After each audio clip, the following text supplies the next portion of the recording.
And he certainly writes much more about it. And then writing in today's edition of the Washington Times, there's a column titled Kosovo Train Wreck Warnings. It's written by U.S. Navy retired Admiral James Lyon, and he says it's expected that early on in this new year, probably in February, the United Nations supervised Albanian Muslim administration of the Serbian province of Kosovo will make a unilateral declaration of independence from Serbia. And the U.S. has said it's prepared to recognize the move despite objections from the Serbian government, or for that matter, Russia as well. Joining us right now to talk more about this impending train wreck, if you will, is Jim Jatras. James Jatras is director of the American Council for Kosovo. We've had the privilege of having him on a number of occasions to talk about this and other related issues to it. Jim, good to have you back with us. Happy New Year. John, Happy New Year, and thank you so much for giving me the opportunity. Well, it's just one of those things that's never seemingly on the front page top of the fold as it ought to be in terms of mainstream media coverage. But this is a critical issue from a number of different perspectives. I'm simply stating what you already know far better than I, but for folks who even now don't know what's at stake and why this move should be adamantly opposed, take us to that point, if you would. Sure, and the operative term here is, in fact, train wreck, as Admiral Lyons pointed out in his column today, as I did in my previous column. The phrase was actually used by Richard Holbrooke, formerly Bill Clinton's ambassador to the United Nations, who used it in a column in the Washington Post a couple of months ago, but he was urging us to move forward with this train wreck, even knowing it was going to provoke a confrontation of a global proportion with the Russians and probably others as well. The long and the short of it is that trying to detach part of a country's territory without its consent is something that would be horribly destabilizing to every country with an ethnic or religious separatist movement, which is actually quite a few of them. It would be complete havoc in the international system, as well as the injustice of what it would do on the ground in Kosovo in terms of fomenting a violent jihad and organized crime element in that province, and spelling curtains for the indigenous Serbian Christian population. It's difficult for folks, I know, to get their minds around all the history of this conflict, and I know it's laborious to have to go over it again and again, but we always have new listeners, and we always have folks joining us who really don't know what this is all about. Talk about this long-standing problem and why we so often again seem to come down on the wrong side of the issues. Well, I don't think your listeners would like me to go back to 1389 when this originally arose in terms of the Ottoman conquest of the Balkan region.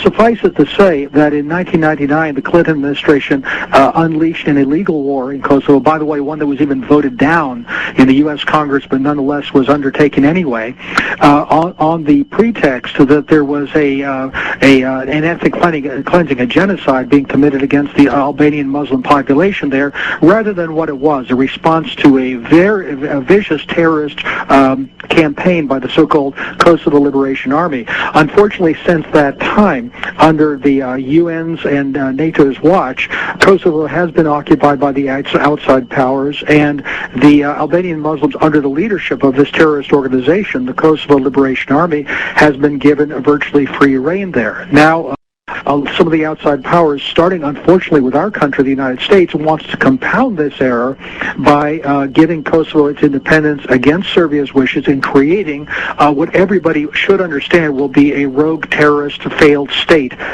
Balkans, that would be terribly destabilizing to the entire region.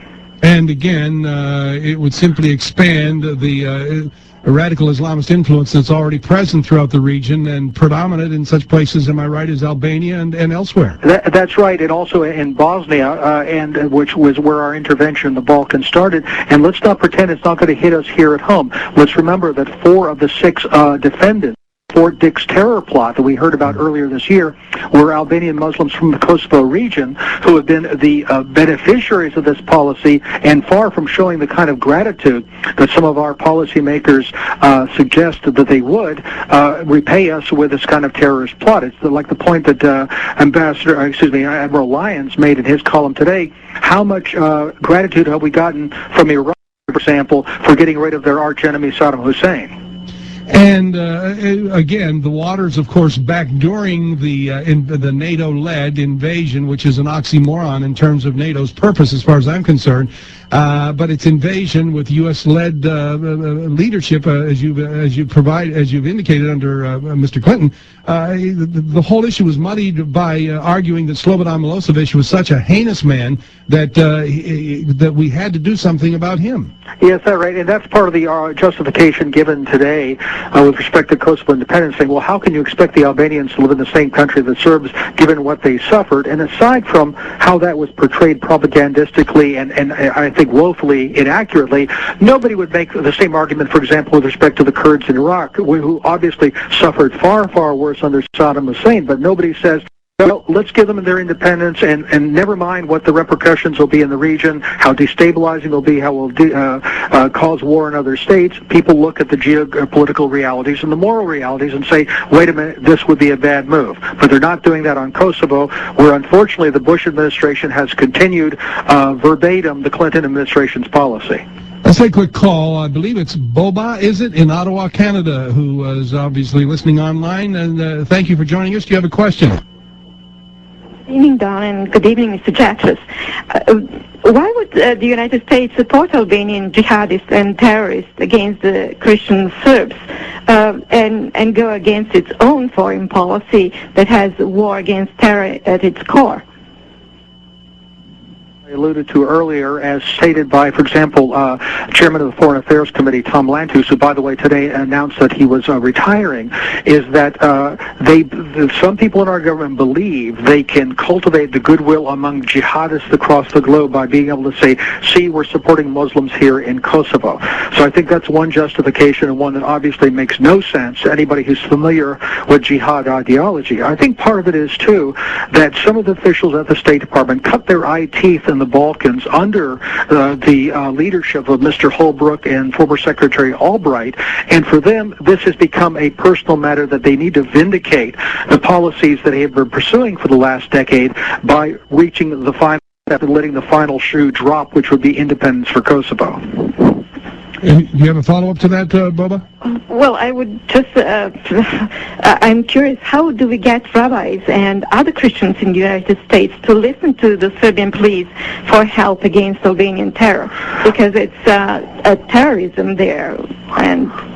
It certainly is, and I think the first thing is we have to tell people in the United States that not from Serbia's point of view or from America's point of view or the Kosovo Albanians' point of view, but from America's point of view, this is bad for our own policy in terms of the security of the Western world, security of the United States and our friends in Europe against this jihadist threat which does exist. Serbia and Kosovo should not be an exception to what our overall policy against the global jihad is. We're talking about Kosovo. We were talking about a pending decision, a train wreck in the making, if you will, as we're being warned by informed people regarding it. The United States said it is prepared to recognize Kosovo as apparently as early as next month. The UN-supervised Albanian Muslim administration of the Serbian province in Kosovo is going to make a unilateral declaration of independence from Serbia. And among those commenting, of course, we've cited briefly by James Lyon, U.S. Navy retired admiral. He was commander-in-chief of the U.S. Pacific Fleet, senior U.S. military representative to the UN, and deputy chief of naval operations. Among many other things. And he says, from a strategic viewpoint, we are endorsing formation of a Taliban-like state in the very heart of Europe. And he says it's difficult to see what advantages exist for the U.S. to force a resolution for Kosovo, especially one that threatens to unleash instability in the troubled region, as well as a broader political showdown with Russia and China, too. Ambassador James Bissett also joins us right now, along with Jim Jatras. Jim, as we said, is the director of the American Council for Kosovo. Their website is savekosovo.org, and Ambassador Bissett has served, among many other capacities, as Canadian ambassador to the region, specifically Bulgaria and Albania. In 1990, he was appointed to that post, and we are honored to have him back with us again. Ambassador, thank you for taking time to be here today. Not at all. I think this is a very important subject that I'm delighted that you've invited me on the program. Well, and Jim has agreed to stay with us as well, and I know you're both longtime friends and share this great concern in this issue. Ambassador, since we've already gotten some comments from Jim, share with us your own concerns as to why this really is a train wreck in the making for the United States especially.